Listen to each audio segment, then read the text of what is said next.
You were $300 from your first 1,000, then the car broke down, and just like that, back to zero.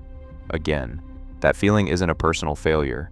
It turns out the first $1,000 is scientifically the hardest money you will ever save, and it has almost nothing to do with math.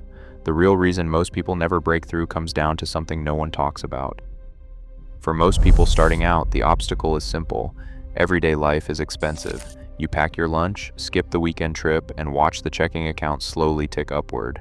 Then, the check engine light flickers on. A basic brake job costs $700, and the entire progress of the last 3 months evaporates in a single swipe of a debit card. This is a recurring pattern of early career survival. Without a safety net, ordinary living expenses act as a constant siphon, dragging you back to the starting line before you can ever build momentum.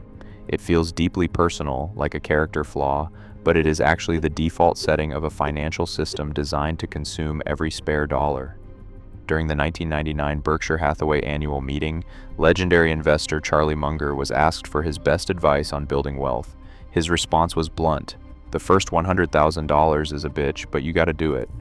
He argued that early on, you have to do whatever it takes, even walking everywhere or eating nothing but couponed food, to build that initial pile.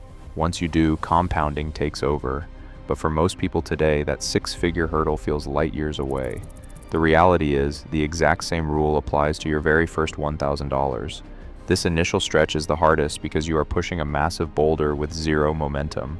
At this stage, your money isn't working for you. There are no investments doing the heavy lifting. Every single dollar has to be dragged into your account by sheer willpower. It is a mental battle as much as a financial one, requiring you to fight the daily urge to just stop pushing. But once that first 1,000 sits secure in your account, the boulder actually starts to roll.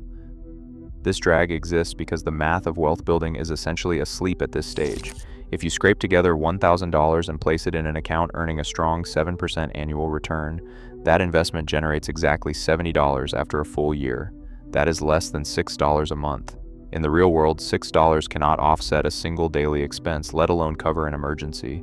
The market is not going to swoop in and rescue you early on. There is no compounding engine doing the heavy lifting for a 3-digit balance. Every single dollar has to be put there by your own hands, meaning your personal behavior is doing 100% of the work. That is why early progress feels so slow and fragile. The math simply isn't helping you yet. Every morning, the financial system forces a quiet, emotional trade-off. You pack a leftover turkey sandwich in a plastic container while watching a coworker pull up in a brand new leased SUV, heading out for a $20 lunch. On social media, your feed is an endless parade of tropical vacations, designer shoes, and restaurant checks. Spending is loud, public, and instantly rewarded with social validation. Saving, by its very nature, is completely silent. Nobody posts a screenshot of their modest bank balance ticking up by $40 on a Tuesday. Because of this, making the smart financial choice often feels like losing. You are trading real, tangible experiences today for numbers on a screen that nobody else will ever see.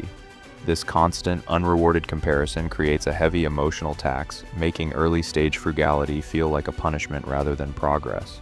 When your sacrifices are invisible but everyone else's consumption is on full display, the pressure to just give up and buy the lifestyle becomes almost overwhelming.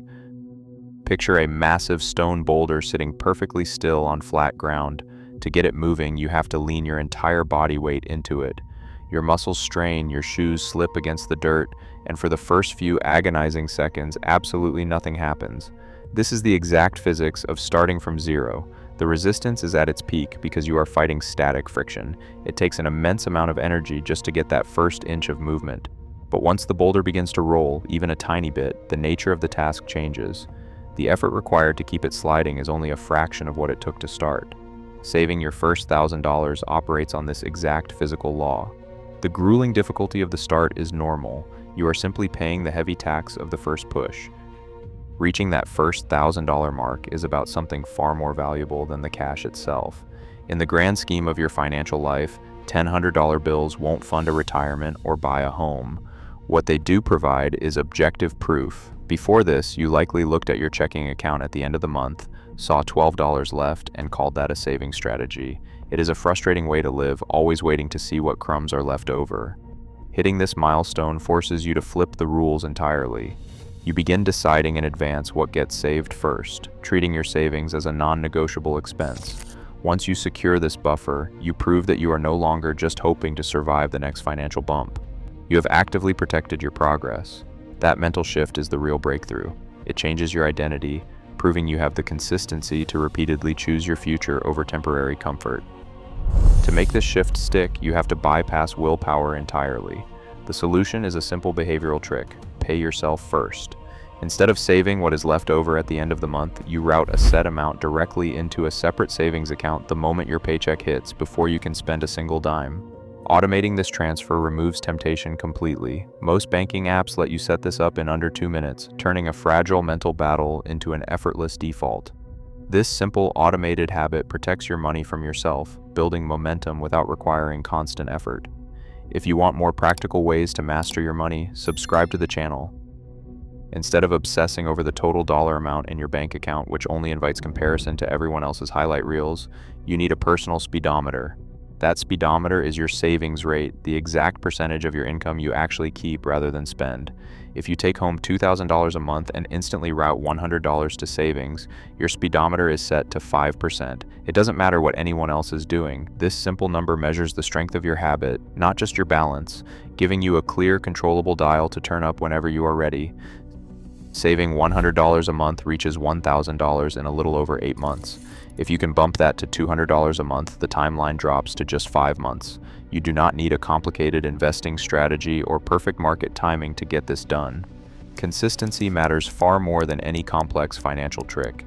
Reaching this milestone is a predictable, repeatable process, entirely different from winning a lottery. Right now, open your banking app and set up one automatic transfer for your next payday, even if it is only $25. Once that first $1,000 is secure, you can finally stop playing defense and start building real wealth. Subscribe to the channel to master the next step of your financial journey. The momentum you build today defines your financial tomorrow. The first 1,000 is a hard-fought battle of habits, but once that boulder starts rolling, the math finally works for you.